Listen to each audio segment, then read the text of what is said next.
This is the Lekker Rugby Pod with Harry Jones and MV Welman. It's the Lekker Rugby Pod, episode 13. And how's it, Harry? Is it unlucky or lucky? What do you think? Hey, we're lucky to be in business still. Want to keep going? I think I want to keep going, so let's do it. I think the response has been legendary. I mean, I'm getting so many DMs, just people saying, thanks for putting a little more depth on this thing, digging around, some of the stuff I say is nonsense probably, but some of it hits. And no, I love it. Let's keep going.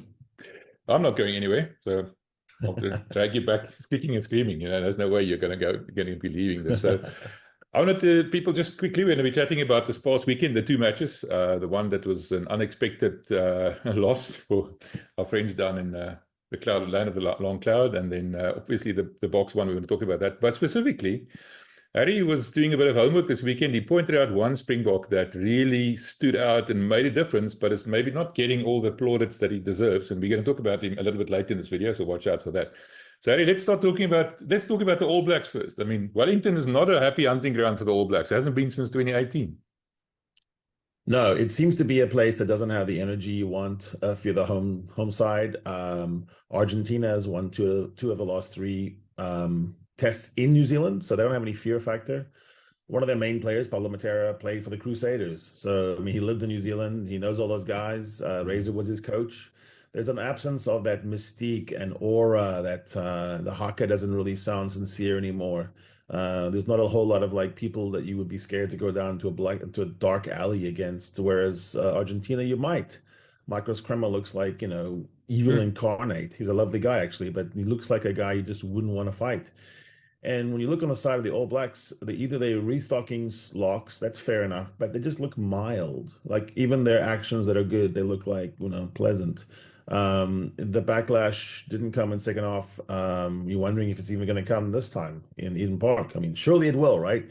But in this particular match, it looked like Argentina was not afraid to win. And going to New Zealand, you have to not be afraid to win. It's not about fear of losing. That's like when you go play Scotland or if you go play Wales. You go into New Zealand, you have to say, I'm going to win this match with points. I'm going to keep scoring and I won't stop scoring. I'm not going to necessarily do what the Boks can do, one of the only teams that can, of making the All Blacks only score 15 at home. Most of the time at home, New Zealand's going to score 30, 35, 40 points. So you're going to have to score. And what the Pumas did with the unlikely assistance of not having any scrums until 70 minutes is they just found ways to keep the scoreboard ticking over. And then you find, even in the old times, under the best All Blacks regimes, but particularly now where it's not a great All Blacks team, scoreboard pressure is real. Home field becomes a weight then. So if you're at home and you're behind and it's not going well, it actually becomes worse. The presence of the crowd almost makes you more nervous. And so there's lots of things to drill down, and let's go through them. But the overall point I would say is the lack of fear, the confidence. And look, Argentina probably is partying still, so they're probably not going to be that great next week. But they get to say, as Gus Creevy did in inimitable fashion, I effing did it. I'm a 39-year-old rugby player, and I did it. I won in New Zealand. That's got to feel so good for those guys. So good on Felipe Contepomi. Yeah, I want to talk about him just now. I mean, how well they played. But first, I want to talk about what I think went wrong, or what you think went wrong with the All Blacks. And something from a complete outsider point of view. I'm a South African. I liked All Black rugby. I support them. But something that caught my eye, I don't know if you agree with me, is when they did the haka, some of those players almost looked bored. It wasn't fearsome, like they were all aggressive and everything. Some of them were just sort of going through the motions. Looked like there's another haka, kind of a thing. And it seemed to me the motivation wasn't maybe quite there. I picked up some talk about the fact that Savia wasn't in the ref's face all the time, maybe sort of wanting to prove a point to Razor, and lots of undercurrents there that I maybe I'm imagining it, but it seems to be there's something going on there. Yeah, so what I would do if I was the coach? I would say, hey guys, you don't deserve to do the haka this week. We're gonna win a few times and put someone away. Let's move someone. Then I'll give you the opportunity to maybe think about doing a haka, but I'm gonna give you a mini haka first. Like make the haka a more sacred right that you only get when you deserve it. I think it's become too formulaic. Every primary school's doing it. You can watch it around the world. It's on TikTok. And also, I don't find myself believing it. I'm like you. I looked at it and I said, I'm not sure you believe the Yeah. throat slitting and the blood drinking stuff. It just looks like something that someone told you have to do it, and you're doing it kind of mildly, like in the old days, like in 1955 haka, where it wasn't real. It was just kind of a play act. So I'm not diminishing the haka. I'm actually saying I respect the haka, and it's I watched this documentary one time by John Eales, who went and understood it and went and actually tried to go to villages to understand it. It's sacred. So if it's going to be like pro forma, just checking the box, getting through it, no, I'd say no, you guys don't get to do it. And if I was the coach, if I was Razor, I suppose I would take a lot on myself too. And I would say, I have not inspired you. So when you look at people that are down, if you look at anthem singing or haka doing, and it's kind of, milk toast, you have to look at coaching. You have to look inside your camp and say, are we revving you up enough? And the answer right now is no. Not even just in this match, but in the England series, it looked like it always had to come down to one player rescuing the team. Bowden Barrett suddenly out of the blue, or his brother. That's not All Black rugby. All Black rugby is best played when you almost don't even know who's who, because everyone's on song, everyone's coming at you. You get three guys cleaning you off the ruck, not one. Right now, it looks like one guy at a time, and it does not look very fearsome. Not the haka, and not the game. I'm talking about Scott now, Scott Robinson. Is he the right guy? I mean, he's now found out the hard way. This is not Super Rugby. But he hasn't convinced at all. And you tweeted a picture, and I want to talk to you about that. People go visit Harry's X or Twitter page. The link's in the description down below if you want to have some interesting rugby conversations. But you tweeted a picture there of him sitting there, and you put there and said, "This shit just got real. This hit home now." Do you think he's the right guy? Is he even up to the job? So Ray's a smart guy. Raisin knows how to win a club rugby. He made Super Rugby his own. It was his kingdom. He stocked it by having good packs that played proper rugby. The Crusaders had never really played what I would call all black ball. I think when he took the job, he was probably one cycle later than he thought he should have had it. So there might have been some disgruntlement. But more importantly, he might have grown stale at the Crusaders. Like the minute he left, the Crusaders fell off a cliff. And it has all the signs of a thing that didn't refresh. And the thing about Test rugby is, unlike club rugby, where you can get the best team and you can have a really good style and then you can do well for 5, 6, 7 years, and you're around the guys, you're having braais with them, their sister, their kids, where they live, you can do whatever you want. At Test rugby, it's much more compressed, and you have to meld the different philosophies together. And the really good ones, the Andy Farrells, the Rassie Erasmus, they can take players from all different walks of life and different clubs, and they have this genius of finding the best in you and making it better. Razor was never around test rugby. So Razor was always in a club rugby where he really knew his players and he built a culture around it. So, the problem here, and it might be something that's unfixable or it could be fixable, is Razor hasn't been around test rugby long enough to know how to do that. So probably what he's done is he's been a little bit derivative. He took the Ian Foster team, pretty much, the pattern of play, pretty much, the Joe Schmidt starter plays. It may not fit him. He might need to be more honest and say, hey, guys, we're stopping everything and we're going to start over. And just be humble enough to say that. But there's still this one little thought in the back of your mind, which is, if you've never elevated to Test rugby, having not been assistant coach at Test rugby or been around the Test format, it's a big leap. It's a big leap because when you play against Argentina, you're not playing another Super Rugby team. You're playing a team stocked with players that are the best players in each of their clubs. Go across the list: Malia, Chocobares, Sinti, Carreras, Kremer, Matera, Juan Martin Gonzalez. These guys really were the stars in their French or English clubs. And so, yes, it's hard to take them back and so forth, but a lot of them have played together for a long time, even before this, in club level in Argentina. They know each other, they know the same families from the same schools. So it's possible that, Razor was just experiencing, and the reason why I tweeted that was just how real a difference there can be between club rugby and test rugby. That's all. Like, can he adapt? He seems like a very smart guy, very adaptive, probably, but it might not be quick enough for the New Zealand public. New Zealand public's a bit like South African Republic. You don't get 7 test losses before something happens. You might get 2 or 3, and if you get 2 or 3, which can happen in this rugby championship, because guess what? Let's say they backlash, they win at Eden Park, but then what if they drop 2 in South Africa? And now they're sitting around going, we won 1, lost 3, and we have the Bledisloe against Joe Schmidt, who probably has been thinking, dreaming, sleeping only about Bledisloe for a year now. And then what if they lose the Bledisloe? There is not a lot of All Black coaches who can survive losing the Bledisloe and being wooden spoon caliber in the rugby championship. It just doesn't happen. I'm not saying it's going to happen. I'm saying Razor right now, waking up or going to sleep, is thinking, okay, that could happen. And once you start thinking that as a coach, you're going to stay up all night. You start over stressing. You start overreacting. So listen, I'm just saying Razor's probably on a razor's edge right now, and he's not loving life. Yeah, I wouldn't want to be in his shoes, I tell you that. Not in that position. I think it's even more pressure than the Springboks, for that matter. Talk about Contemponi now. What did the Pumas do well?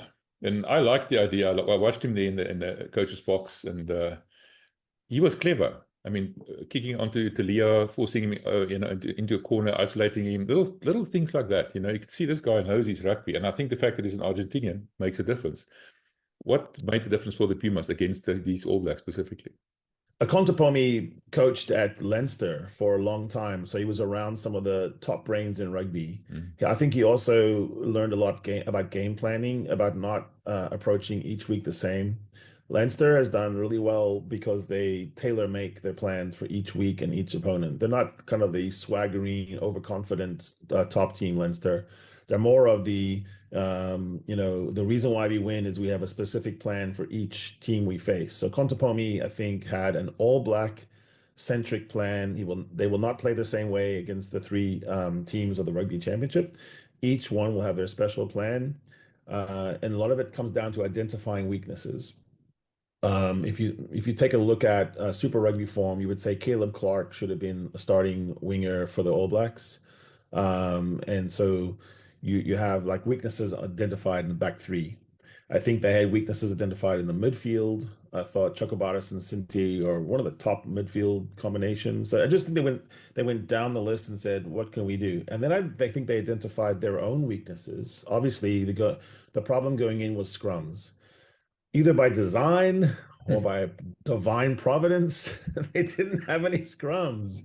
It was bizarre. Angus Gardner literally had to address it when the starting props were going off. Like, I'm sorry, you didn't have any scrums. Imagine if you're Frans Malherbe, you play 60 minutes in a match and there's no scrums. Like, the referee's going to go, I'm sorry, man.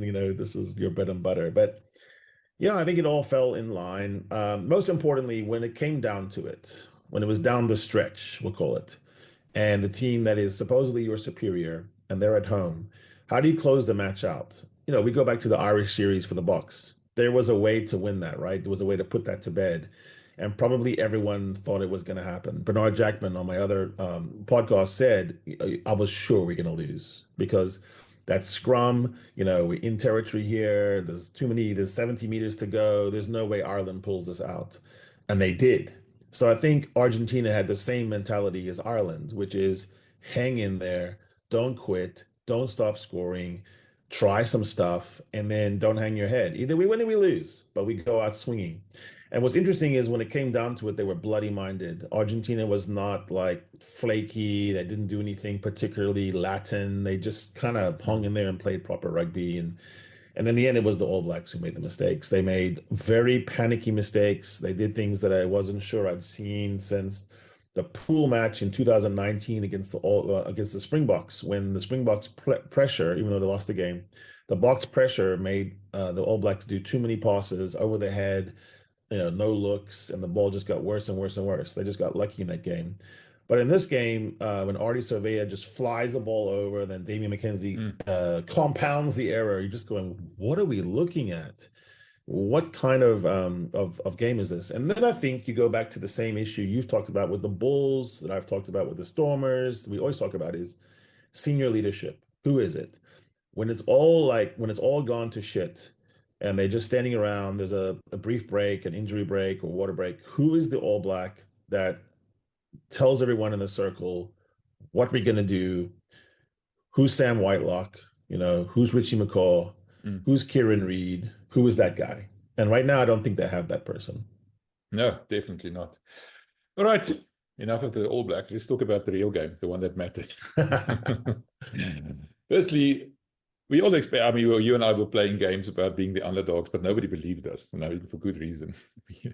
What I was surprised by is how much we walloped them, how badly we walloped them. So is there anything that the Wallabies could take from this game before we talk about the Springboks? What did they learn? I mean, or was it nothing? That just, oh, damn, sit in the corner and lick your wounds kind of a thing.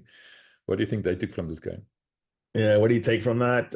You take from it that it was 12-7 in the second half and that they forced the Boks into giving up cards. That at the end there were 13 penalties against the Boks. So you take those little minor victories. Do you take much about that? No. I mean, that's just when coaches are trying to convince their players that we can play in Perth and maybe we can make it closer, maybe we could sneak a win. It was clearly a real hiding. The first 40 was a real hiding. I mean, going down 21-0, but also if Willie just, looks to his right and flips any kind of pass, even puts it on the toe and lets it dribble in there, it's, 28. There's another one down low where it could have been pushed over, but it was a bit too panicky. And so that's 35. You possibly could have had a 35-0, which is insane and ridiculous. It's not going to happen every Saturday. You don't look at that happening every Saturday. So, but it's important sometimes when you do well, not to just be grumpy and look for errors. It was one of the great Bok performances in Australia. It was one of the most decisive. It was not just built on old experienced players, but speaking of underdog, there was an underdog on the field, and his name is Ben Jason Dixon.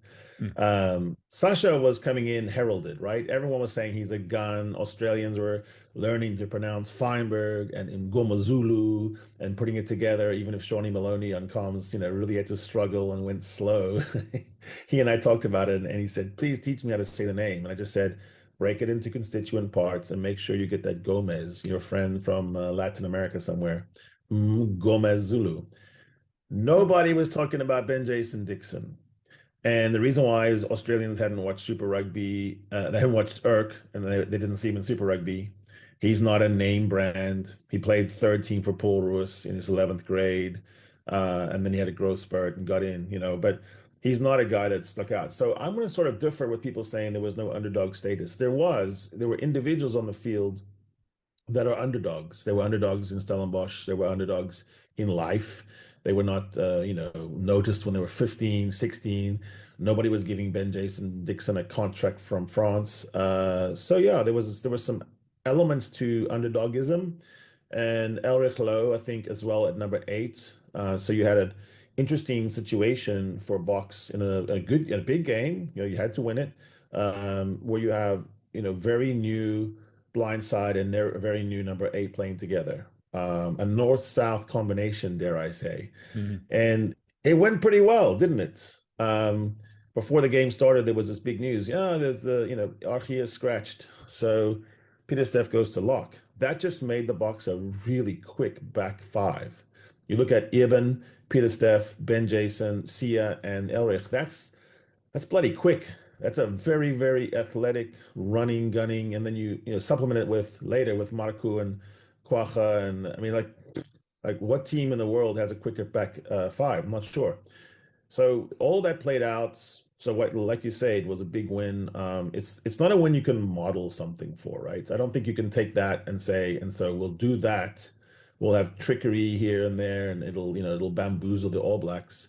But what you can say is that one of the biggest failings of the Rassie era was we didn't put away teams that were clearly better than.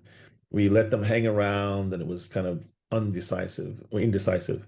Number 1 versus number 9 should look like that. In a proper sport, if your rankings are proper, number 1 should beat number 9 like they did. Well, we'll talk about Ben, Jason, Dixon a bit just now, in quite a bit of detail. But what stood out for me is the fact that these unexpected changes just before the game didn't throw anybody. It reminded me of that game against the All Blacks at Twickenham, the warm-up game. The same story happened. Something happened just before the game. They went to a 7-1 bench and that kind of thing. But they just take it in their stride. And I think at the end of the day, there might be a case that could be made for Peter Steff to stay at number 5. I know he's a very good number 7, but I mean, if you take what you just said, all those factors into account, speed and physicality and everything, and Peter Steff was still playing like a 7, but at 5. It's an interesting conundrum almost for the Bok coaches. Yeah, so it could prolong his career. He's right on the bubble, right? He's at that age where he's in his 30s, but it's early, and you want him to get a 2027. So how do you do that? How do you elongate Peter Steff's career when he's like a dog that won't stop chasing? So you cannot put him in position and say, play easy. He's not going to be that guy. He's going to tire himself out, and anyway. So you put him at lock, where he played a lot of his career anyway. And you just say that by definition, you're going to detach slower from the scrum. You'll peel off later. You're a line-out jumper more often than not. You still play in the trams. He was still out there in the right tram. But you would think it elongates. I mean, you know Simon Shaw, Alan Wynne-Jones, Sam Whitelock. You can play old lock. It's very difficult to play a 6 or 7 late into your 30s. So if that is what Ben Jason affords the coaches, then great, that's good planning, because he is a sort of a like for like. Peter Steff also, if he plays lock, you get substituted early, so you get replaced earlier in matches. There's just where you don't have to say you're an 80-minute man, so that's possible. I don't know if that was by design or by luck. I don't know if anyone really could predict exactly how good Ben Jason Dixon would be, but it's certainly an option. And what I liked about it is they still played their roles. Peter Steff did still go to the trams and play out wide. Ben Jason Dixon took his spot on maul defense, so he would just find Harry Wilson or Rob Valentini and grapple them, and he won all those battles, by the way. But when he went to maul, he just looked for them. I thought at first he was the right side guy. He was really the Harry Wilson and Rob Valentini guy. So he would just go and look for where they were, and he would grab them and take them out of the picture. So what's interesting is they substituted some things with that switch and some things they didn't. I think they said, Peter Steff, you still on attack. You're going to float out to the wing. So that's interesting. Well, to your bigger question was adaptability. I would think from Heineke Meyer to Alistair Coetzee, and then to the Jacques Nienaber, and then to the Rassie Erasmus era, we see this evolution. The thing that we needed most was to be able to play more than one style, and a cousin to that, or a sibling to the idea of playing more than one style, is you've got to be able to adapt in the moment. You've got to have a mindset of not being stuck in a rut where I'm this and this is what I do and this is the only thing I do. Whether it's 7-1-ness or 6-2-ness or late changes or game styles, you want to have a team that can switch in the moment and not get bamboozled by a change. So I think that's actually a big point. And I think you're raising a good point, which is the evolution of this team. If it's going to go all the way to 2027, and if it's going to stay number 1, you have to be able to switch. And you almost want to go back to the Irish series and go, could we do a little better at the early injury to LaRue? Like, that seemed to throw us off. Could we find a way to adapt to any injury to anybody? Almost go into a practice drill and say, and so now we're going to take 2 guys out, and you don't know who it's going to be. Boom, you're out. Now play. Whether it's cards, whether it's injury, just don't ever have excuses. Talking about the game plan, you mentioned is the Boks came up with a few, Rassie tricks, if you want to call it that. That line out, for example, that was quite an interesting thing. I heard the commentators South African commentators say they saw them practicing that on Wednesday last week at testing, whatever. And then what caught my eye was the Australians were expecting it. So they weren't completely caught by surprise. I don't know if you noticed that, especially the first one. I was wondering if they knew about it, just as a matter of interest. So the All Blacks use a derivation of that. The All Blacks do one where they have two guys lifted and a space in between, but they use it to put a carrier down the middle. They scored a try against us recently. I forgot the exact match. I remember. And they've used it a couple of times. And what happens is the back catcher then just drops it right in the middle, and you have someone at steam coming through. So the Aussies have seen that because the New Zealand teams use it against them, not only in test level, but also when they play the Blues or they play the Crusaders. So the problem isn't recognition of it. It's that you still, if you kind of do this Rossi move or it might have been, I don't know who it was, it might have been Jerry Flannery or someone else, but they flip it back, is now you have to time your sack right. You can latch on the second lift. So Eben can be latched when he gets the ball already. Different rules apply. You have to make sure you take a step back, which was really well done, by the way. The Eben pod took a step back.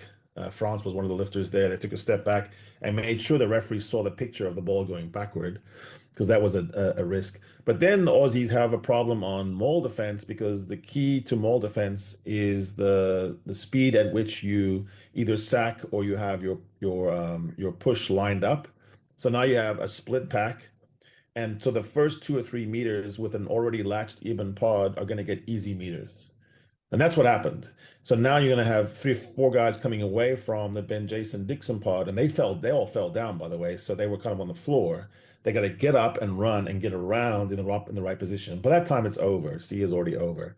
The second time they did it, it didn't work as well. But what it did was it put doubt in on the defense lifters, and they you could see they were in 2 minds. And the second time around, they were like, okay, where do I go? What do I do?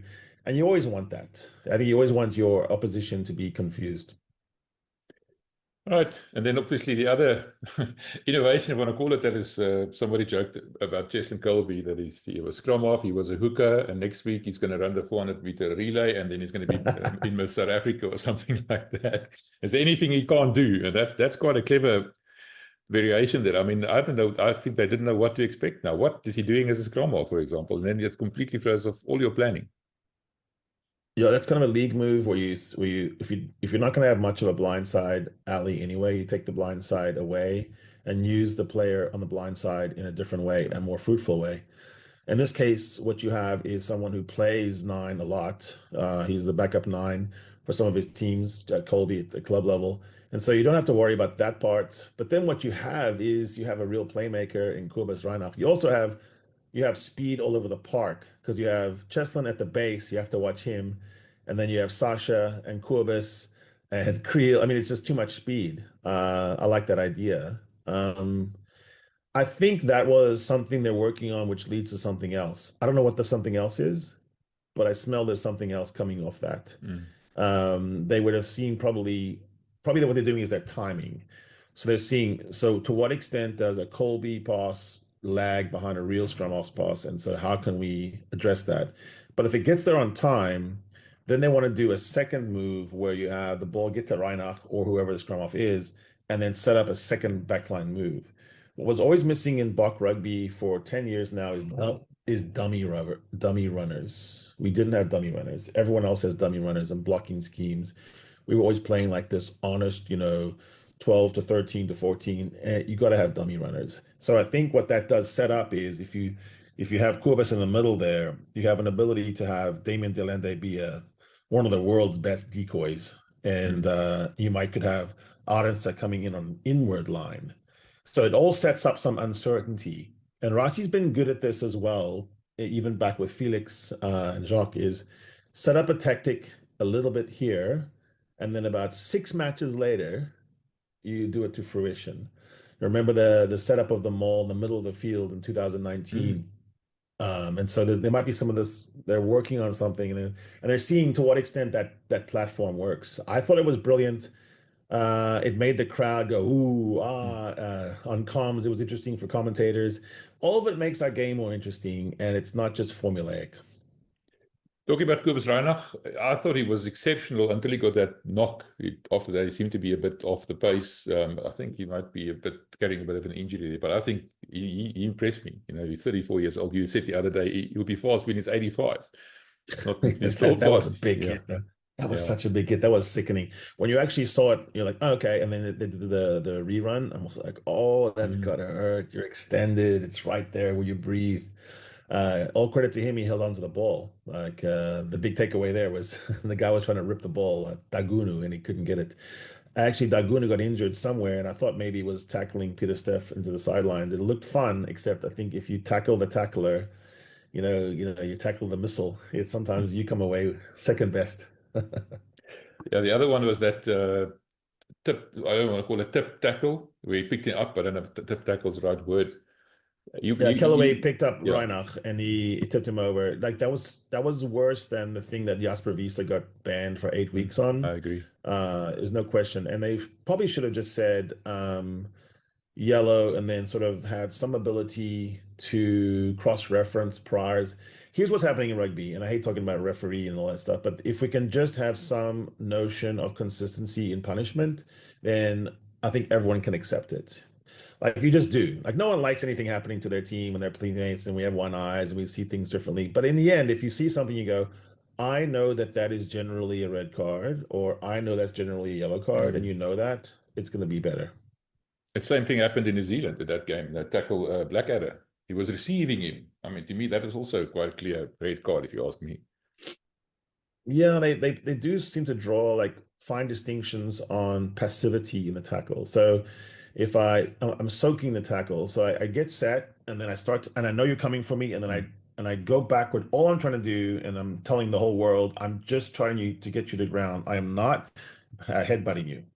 Then they are applying a different rule. If I go in like Marks did, and I'm actually, using that as part of my thing, as my tackle, and then I clip you in the chin or whatever, then you get looked differently. So that's developing. And in general, coaching now, they're talking about how you can present the picture to the referee that you are accepting the contact versus initiating the contact. And so that's, I don't know. I don't know. All I know is the Boks have to make sure, because the Boks have never made excuses about cards. They were one of the least carded teams. And now it looks like there's this trend where there's a little bit too much.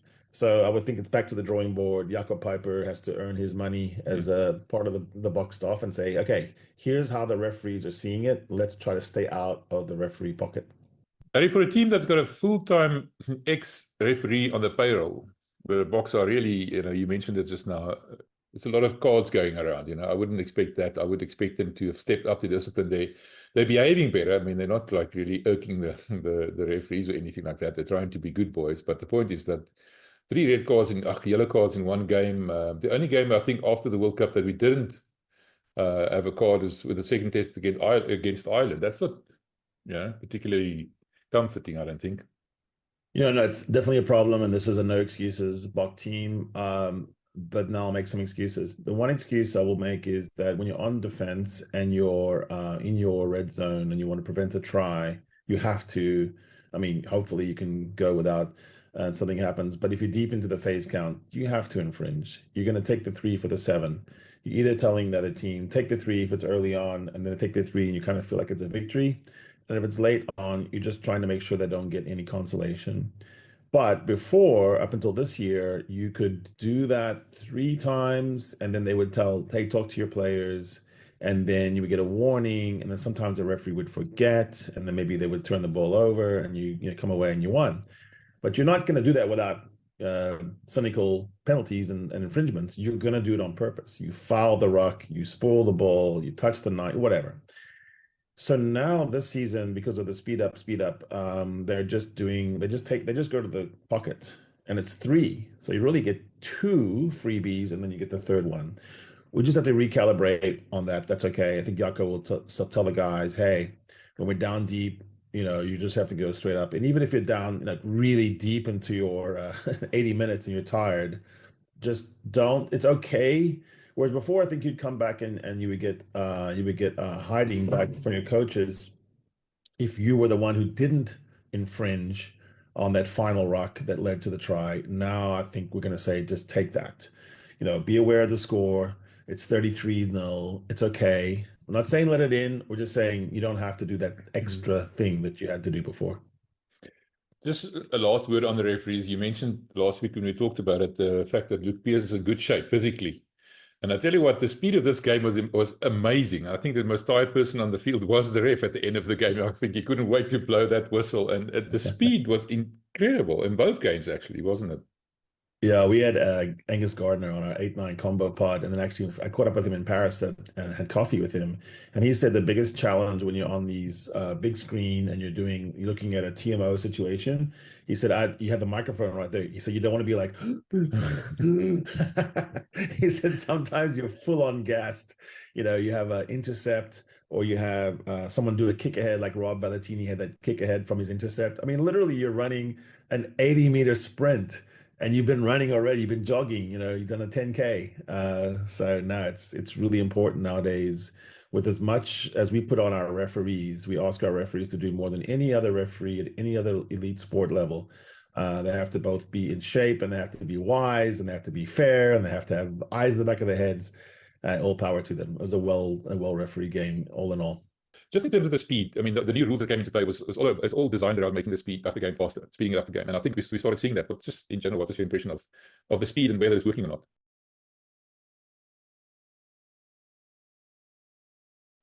Yeah, so I think at line-out ball, I think we were all a little bit tired of the huddle and the stroll and the whatever. And unfortunately, I think two of the Boks had shoelace issues. It really were. Like if your shoelace breaks, you really have to get it fixed. But in general, I thought that the urgency around set pieces was good. It's sort of in line with the spirit of the game. You know, if you go way back when I was playing, you guys were playing, you ran to the scrum and you jogged to the line out and you kind of got onto it. I don't know what happened that made that go away, but I think rule changes that bring us back to the ethos of the game as it was is good. So maybe it's fine. Also, my remark on that is the teams that practice the scrum and scrum engagement the most are going to be fine under the speed up rules, because part of the reset is when you have teams that don't have their drill, they haven't got the reach and the tug and getting your locks down, all that stuff. It's done pretty quickly by the Boks. So I'm not really worried about that. And also, I think it still showed you, no matter what you do on the rule changes, if you don't have a functioning scrum and if your scrum is getting mastered, you're going to have a really tough day at the office, and the Wallabies did. Yeah, that's putting it mildly. Right, let's talk about the main guy, the one that we wanted to talk about for a while now that we've been building up to, and that's Ben Jason Dixon, the guy who wasn't supposed to start the game and then sort of blew everybody away, unassuming, under the radar. Nobody realized really what he did. You went and did a complete in-depth analysis, and you came to some very interesting conclusions. Tell us about that. Yeah, I've got a system set up, and I've done it for some teams. And when I do it for myself or for pod audiences, is I do what you actually have to do player by player, which is you monitor every single involvement that a player has. And what I did was, and you can see it on my socials, I had every single thing Ben Jason did, even how he sang the anthem with his button at the top and his mouth guard in. I always hate the mouth guard in. It makes me want to puke. But he was like an industrial engineer. And guess what? He is an industrial engineer. He had all of his tools. His equipment was done. The button was buttoned and the mouth guard in. The shirt was tucked in.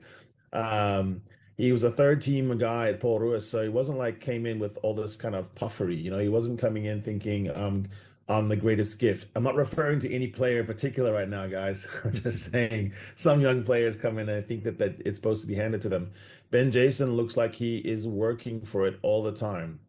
So what I do with this system is I take all the involvements and I literally code them into good, okay, and bad. Now, bear in mind, when I say okay, it's still bloody good. It's just that when you're a test player and you're expected to take an uncontested line-out ball, you're probably even expected to take a contested line-out ball if the hooker gets the ball to the right place. So that's just okay. That's the orange. To get into the green, you have to do something that's superlative. So a just-in-time clean of a rock where there was no one, an ISO runner, a carrier isolated, and no one else is seeing it exactly, or maybe you're not even the closest guy. Ben Jason would sometimes be the second closest or third closest to an ISO runner, and he would still get there and save Ox Enche or say. So then you make the carry good. Later on, the carry looks like the good thing. Over the gain line, you got 5 meters. Yeah, but it was the cleaner who preserved the clean. Also, I don't go forward in time and say, Yeah, but that was involved in the try scorer, so therefore that little clean was good. If it was just a basic clean or a ruck attend, it's just a ruck attend, so it's okay. The one you get bad is, and I've done this system on Mara Itoje, I've done it on Eben Etzebeth, I've done it on Bakis Botha, I've done it on Rob Simmons, I've done it on Matt Phillip, Guido Petty. I've taken greats of the game or just decent, good, hardworking locks, and I've tried to put those down. And every single one of them has a bad moment, a missed tackle, a missed clean, a penalty conceded. Like, it's actually almost impossible to do what Ben Jason Dixon did, which is there wasn't one bad thing. And his level of involvements at 79, I mean, that compares with the greats. That compares with Bakis Botha, who was the highest scorer in my system before, and he had 88 involvements. Bakis Botha was a underrated athlete as well. He got around the park really well. Ben Jason Dixon gets around the park. He does it like Richie McCaw style. I'm not comparing to McCaw, guys. Calm down. But he did it in the sense that McCaw had really good cheat lines from ruck to ruck. When Richie McCaw would emerge from a ruck or a set piece or peel away from the scrum, he had a good way of guessing where the next action would be. So he didn't waste time running back and then diagonal and then back again. He would run almost like he knew what would happen. So I looked at what Ben Jason wrote for his final exam and his thesis at Stellenbosch, and it's all about that. It's about fake detection. It's about fake failure. And he actually put up a system where he would try to see in engineering what was a fake failure and what was a real failure. So that's very fascinating, because when he was interviewed about it, he talked about how he uses that on the rugby pitch. And he's trying to detect shapes and patterns. So it's a real thinking man playing there at blindside. We think of blindsiders as just hit everything that moves, Sam Underwood, almost a cartoon with those ears and that head and that neck. Ben Jason's really not that kind of guy. He's actually trying to discern the game and see what happens next. It's almost like a weird blend of old Rob Lowe and Johan Smith and Peter Steph du Toit, because he has the Toy's kind of work ethic and that fire in the tackle. But what I do with the system is I break the whole game down into 8 chukkers. I do that because I want to see if there's any drop off. So you have these 8 chukkers and you have 10 minutes each. And so you look and see he had 11 involvements, and then he had 13 involvements, and then he had 12 involvements and 11 involvements. That's staggering. That's up there with Petty and Botha, and actually better than Etzebeth. Etzebeth has lulls sometimes. He'll do something superlative and then sort of take some time off. So if you can come in with that kind of level in the first half, I thought, okay, so that's 47 involvements. Now you're going to be tuckered in the second. You're going to be just, completely smashed. No, he actually finished really strong. Now, he did have one little lull, but the game didn't come to him in the first 10 minutes of the second half. Then he goes 10, 9, 8. And the final thing that happens, he's just chop tackling. And so then I saw what I wanted to see about, which is 79 involvements, 27 of them good, which is phenomenal percentage, and then and no bads. So that's a high ceiling. I'm just taking one game and not using it outside of statistical normals. I'm just saying, as a statistic, you can see what could a guy do if he's really good. And then you say, is that his ceiling? If I'm his coach, I say, hey, Ben Jason, I need 85 next time. I want you to be even more busy. And just keep holding your percentage of good to bad. So that's promising signs. When you look inside what he did, it's so multifarious. The guy's cleaning rucks, he's joining mauls at the right place. He tied up Harry Wilson and Valentini, put them on their arse. He created penalties. I saw at least 3 situations where he was the author of the penalty for the Wallabies. Things he did, positions he took. He won the shoulder battle over and over. He was there for carries, but he mostly used his carry to tip pass to someone else. So he's got eyes. He's looking around. He's reading the game. I think the only thing here to look at for Ben Jason Dixon is to develop the carry game a little bit more. But like, if you want someone who's a defensive stopper, a ruck mongrel, and someone who reads the shape of the game, you have found a good one here. And he doesn't come from the normal channels that you think about for Springbok rugby. He wasn't this sort of prodigy at age 13, getting letters and offers from the French clubs. He was an unheralded guy. And maybe in a weird way, he's symbolic. Maybe he's what this next cycle will look like, where you have these real veterans, stars of the game, and you're looking for the new guys. Maybe it's going to be more like a Ben Jason Dixon, and not some of the more heralded recruits at loose forward. Just interesting. You compared him to Locks. Was that because the 7 and 5s, like Peter Stephanie, we saw it's very much interchangeable lately, or why did you do that? So I've only done locks for the most part, or players like Peter Steptoe who kind of play a lock 6, or in our system, lock 7. And it's just a funny reason. First reason was it's easy to spot locks on the field because of the big guys. So when I'm actually running it back and I'm watching every single thing you did, it's easier if you're a forward, because the camera stays on the forward play and you miss things in the back. Your work rate is typically a lot to do with rucks, and you are integral in lineouts. So Ben Jason being a lineout target, makes that okay. I wanted there to be some parallel between the people I'm doing. So once I started doing locks, I kind of kept doing locks because I was comparing them, apples to apples. Typically, what makes you good as a big tight forward, whether you're a 5 or a 6, is work rate. So it's just super important to get involved. You just got to get stuck in. You also get involved in so many different ways that it's interesting. Whereas some players are so, like, if you try to do this to a prop, it wouldn't really work. Or if a number 13 doesn't get enough touches. So, this is one of those systems I think you can apply. And then, I think good play from your 5 or your 4, 5, and 6 is so crucial in the modern game. Maybe it was always crucial, but I think it's even more so now, where the number of rucks is much higher and set piece is down. And to some extent on lineouts, you should win your ball almost every time. I think rucks are where you can really judge a man, and you can see, especially on defensive line, how involved he gets. So on that one, Ben Jason was always in motion. So let's say he would complete a tackle. When he got up and got off the floor, and may I say very quickly, he didn't go one step to the side. He had to make a run, and he would typically get to channel 2 or 3 on the other side of the ruck. So someone has told him, you're one of our most mobile, fit guys. I can put you in different places.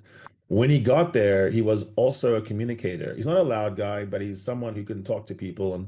And I think his ability to read the game really well was important. I saw that on one of the couple of the breakaways the Wallabies had, he was one of the first forwards to get there, to get all the way back. So take that Valentini kick ahead. Who is it securing the ruck on the other side all the way, 90-meter run? Ben Jason. And then he takes the next pass, and then he feeds someone, and then he cleans that ruck. So you run 90 meters, you get set, you're down low, you jump up, you catch, you pass, and then you clean the ruck. That's what we want. That's a guy. That's a guy who you can take a long way in rugby, because none of that shows up. It's not highlight stuff, but it's really good character. Just another interesting thing I was thinking about, you mentioned that in the Chakas, in the first half, he had 12, 11 or 13, somewhere around there, and he tailed off a little bit towards the end of the second half. But how much of that was to do with the fact that there was only 13 players on the field, that he had to make up for that? I looked at that, and I also try to see if they're injured, because some guys will keep playing with an injury and other guys don't. Like some guys play with a dead leg, like a Skalkberger, like have a leg hanging off broken, he's still going to play, right? But it's going to affect his output. So in the fifth chucker of the game, which is right after first the halftime, there's just a lot of reset scrums, which ties up some clock. And then the game goes away from him because the Wallabies go on attack, but they go on attack wide. It's one of the first times Wallabies do that, and they should have done it more probably, because it took Ben Jason and Elrich Lowe out of the game. Like they just weren't involved, and there's nothing that he could do necessarily to change that. So I didn't see that it was a drop off in effort. And then in the very next one, he puts out 10 involvements, and it's chop tackles. I mean, he's going so low. MV, he was tackling by the ankles. He was going by the feet. He sometimes slid in, and he took a dominant tackle on Harry Wilson around the knee level. And then he put someone else on their arse using a shin tackle, like old school. Like there was there was no danger of him getting carded because he was literally on the ground sometimes when he was hitting the people in the feet and the shins. It's a completely unrelated question, the one I've been meaning to ask you for a little bit. You just mentioned now that in South Africa, we play a 6 as a 7 and the other way around overseas, blindside and open side. Why is that? Why do we call it different numbers, for example?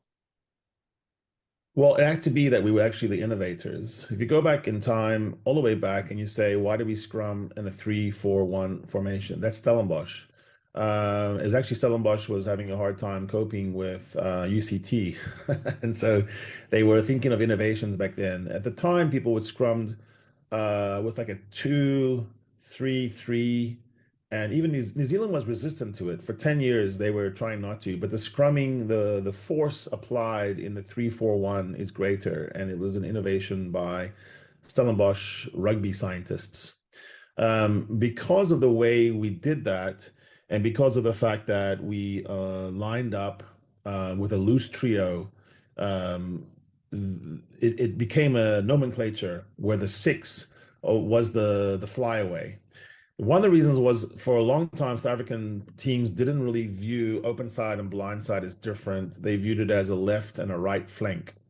And because we were the ones that taught Argentina how to play rugby and sent coaches over there, Argentina still has that kind of too. So actually, they're another team that does different numbers on flanks.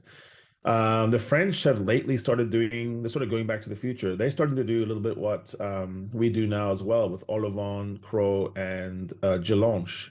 There's no way to really put those guys in a clear blind side, open side. Olivon and Gelanche are both open siders and they're both blind siders. So I think for a long time, South Africa was not that precise about what a flank was and what they did because they all were the same, and fetchers were downgraded. It's sort of, I think, Heinrich Brousseau brought fetching back for a while. But even like the successor to him, Francois Lowe, you could see him at his height and his weight more as a blindsider as well. So I think we just kind of got into that mode. Now I think when you look at Pieter-Steph du Toit playing the position, he's clearly a blindside. I mean, that's a blindsider's blindside.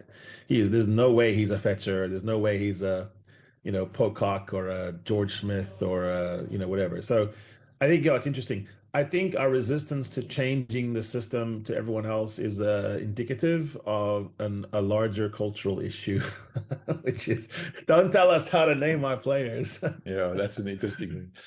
Yeah. One last thing about Jason Dixon. I read an article also about him, the fact that he's now applying what he learned as an engineer in terms of analyzing and seeing patterns and the likes. And I was talking to the Bulls coaches the other day, and I noticed them standing between the players when they're coaching, right between them, not toward, at the side or further back. And that's extremely difficult to see patterns when you're you can't see the wood for the trees. If you look at it from the top, it's clear to see a pattern. But if you're right inside everybody else, in between everybody else, it's difficult to see that kind of pattern. That also says something about this guy's just pure brain power, and more importantly, his discipline. You don't get an engineer, an industrial engineering degree, while playing professional rugby. That doesn't just happen. It says something about the guy's personality. Yeah, he's definitely a problem solver. He's definitely methodical. I played loose forward my whole career, and one of the things I always did was when it took off from any kind of loose scrum or engagement or ruck, I tried to be right on the referee's heels. I literally tried to almost trip the referee, and I thought if I could stay with the referee for the first 10 meters and then blow by him, that'd be good. And then also sometimes shadowed the 9 just to give him a clap on the head or push him around or something. But also if I stayed around the 9 and the ref for the opposing team, I always felt like I was going to get into the action. I saw Jason Dixon do the same thing. Interesting. Go back and watch it, guys. He has a way of following the action where he reads the players who don't have the ball.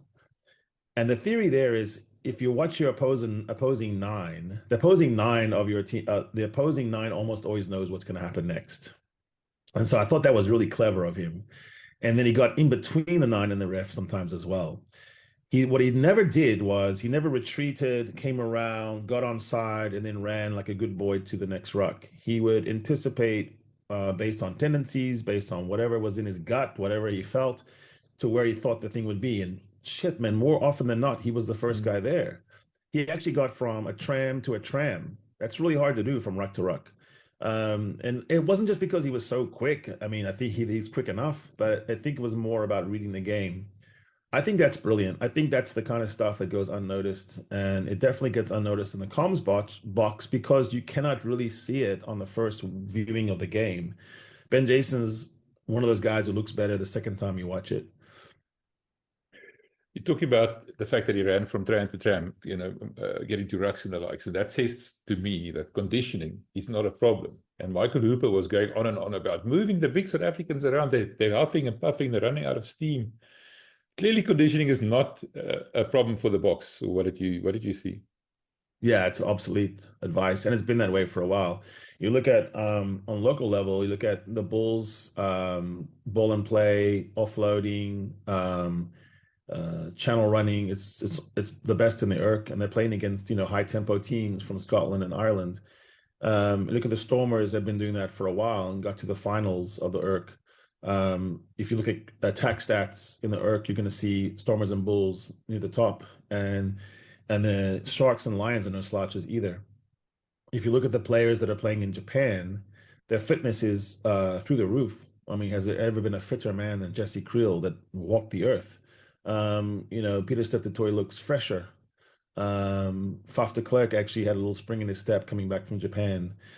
There's something to the way they eat, the way they sleep, the way they walk around, the way life goes in Japan that's agreeing with them.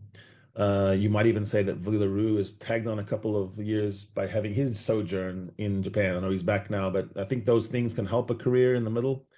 Yeah, I think it's obsolete. I think absolutely in Perth, what Australia would need to do is the opposite of every single thing they did, right? So they would need to slow the ball down. They need to grind it out. They need to make it actually more of a stop-start. They don't need to be going toe-to-toe.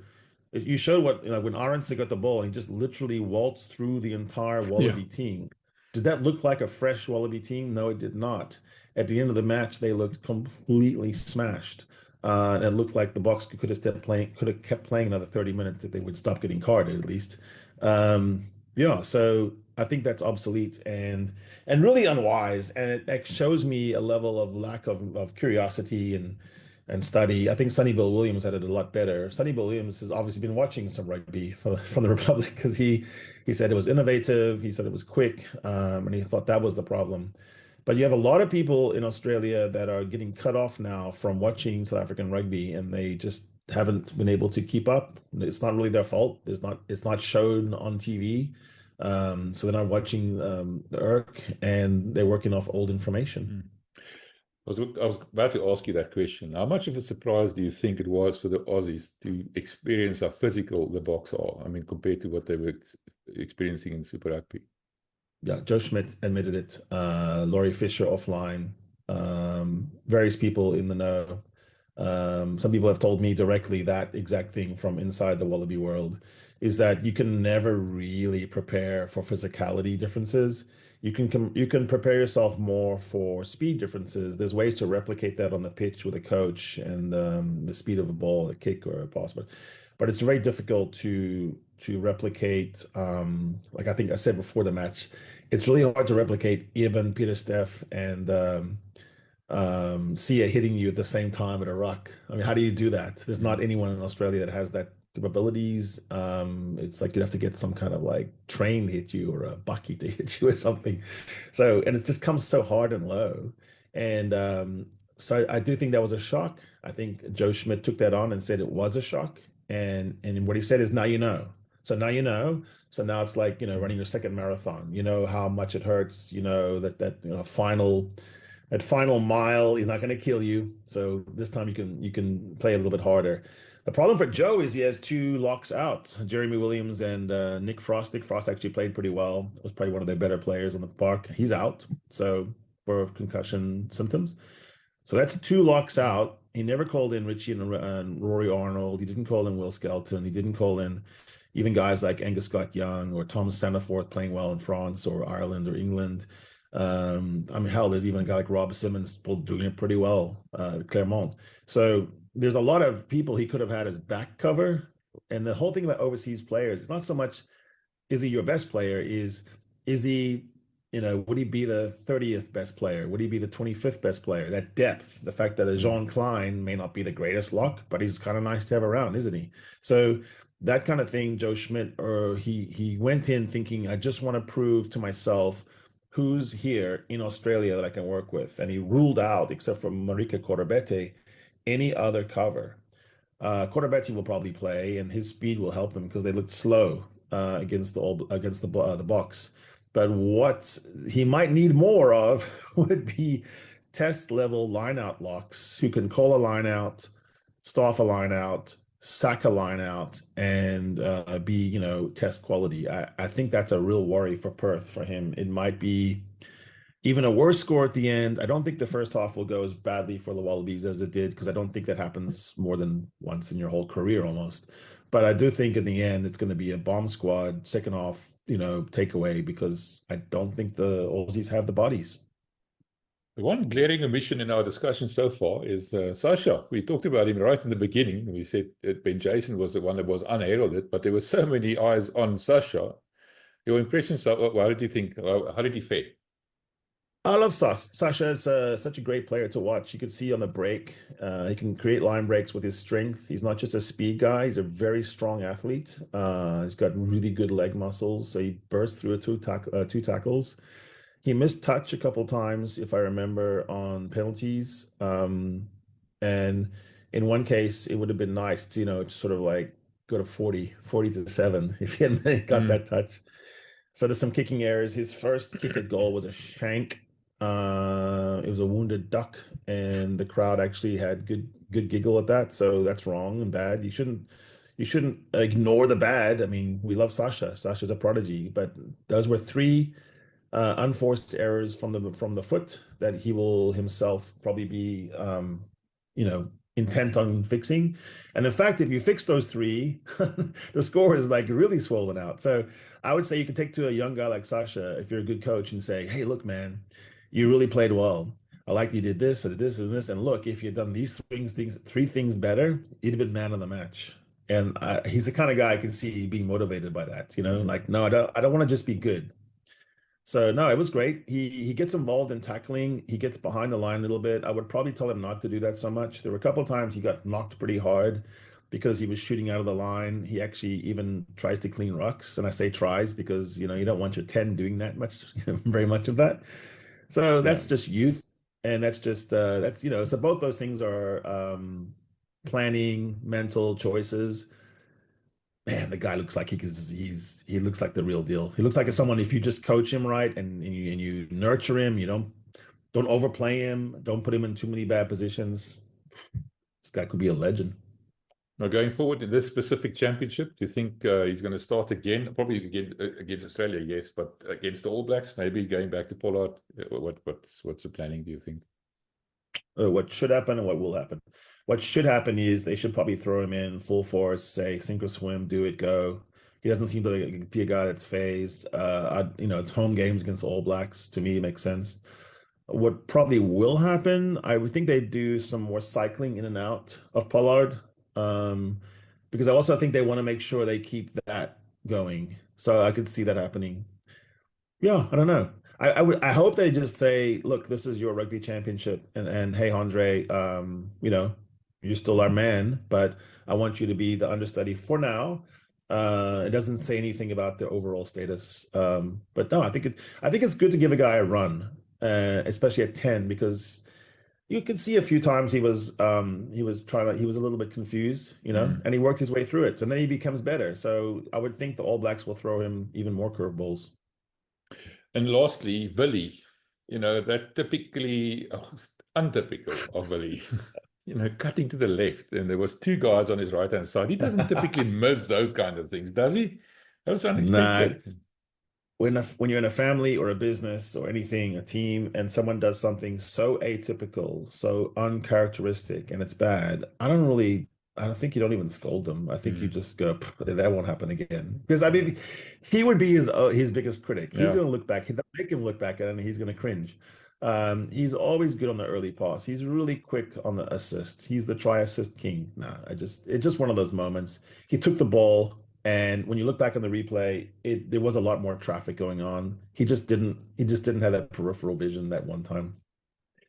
I keep saying the last thing, but one other play that stood out for me, and that's your good friend, it's Ox, standing behind the passes. I mean, the little pop passes, and just almost like a backline player. That guy's got skills, man.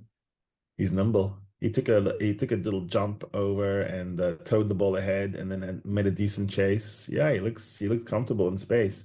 You know, in my moment of glory, where I scrummed Ox in London in a hotel ballroom. And before that, he was talking to me about feet. He was talking to me about the advantages he has over other props. He doesn't have a size advantage, that's for sure. You know, and that was also striking to be right next to him and scrum with him. He's not a big guy, but his feet are phenomenal. And I started thinking about that, about how his agility is next level. There's not that many props who can step. There's not that many props who can get in as many places as he gets on the field. I think, you know, that'll be interesting to see if this season they can get him into some space, because he's a phenomenal carrier too. You know, there's the old footage of him playing for the Cheetahs where he has breakaway tries. He's still got that. I want to see it. The cake has not slowed him down. We talked about all the good things now. Was there any particular Springbok player or aspect of the game that you were disappointed with? The only thing will be the discipline, accuracy, and that wasn't good. There has to be an ability to know where you are on the field and why and how, because you don't want to get into a habit. The carding is a habit, but also more dangerously, it's something that referees come in thinking about. So the Wallabies have been the most carded team, and you almost it's not like the referees are unfair. It's just that they kind of go, okay, Wallabies, it's going to be a card weekend. They have their pocket ready. So I think, yeah, we want to make sure that I would say in Perth, one of the big jobs is to say, let's come away with less than 10 penalties and no cards, just as an assignment. Just say, guys, no matter what, just play it that way and still win, but don't get carded. I just remembered something I wanted to ask you. So it's a bit late, but anyway, here we go. You know, I talked about Kwagga, you know, the fact that he wasn't the right choice against the Irish. Do you think Elrich stepped up to the plate? Is he the right player now going forward, or is there a bit more experimenting to be done? So it's not so much Elrich himself, although I thought he played a really, really good game. It's that an Elrich type is the type of 8 you want, and you don't want to sacrifice that. You never, ever do a Kwagga unless you're playing against a Romania or something. I think against a proper top test team, you need a big ball carrier at 8 who can stop and carry from a station start. Like, even if sometimes you have to reload and there's nothing on, and you just need one guy to just get you an inch into heavy traffic and not get pushed back 3, you got to have that. So yeah, I think Lowe's big body and the way he uses it, I think he's comfortable with his size. I think he knows he's a big boy and he can bully. Whereas Kwagga is always compensating. So he's got to wiggle, he's got to find a crease.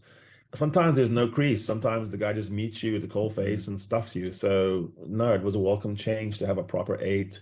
And also I think there's something about being a little bit taller at 8 because you're supposed to see the field better. And so you don't have to be hair on fire. You can actually look around like Kalen Doris does and see where the game should flow. That's a thing that I noticed in that picture of yours when you sit where Ben Jason Dixon was singing the anthem. The fact that him and Peter Steff and Elrich Lowe were basically all the same height, roughly. Tall guys, fast guys, physical guys. Now that's a Lekker combination. It is Lekker. It's also versatility in case there are cards or there's substitutions or injuries. All 3 of those guys can play lock in a pinch. All right, now we've run out of time, believe it or not. That was Lekker. Next time we're going to be talking about the next test. We're going to do a bit of a preview. Like people asked us to keep doing the bit of deep dive into who we are actually facing, who these Australians are, so we at least know who on earth is running under the field. Worked well. People like that. And also we're going to be talking about the effect of not playing Super Rugby. What it's had on both Australia and New Zealand. Sounds good, man. I'm ready. This is the Lekker Rugby Pod with Harry Jones and Welman.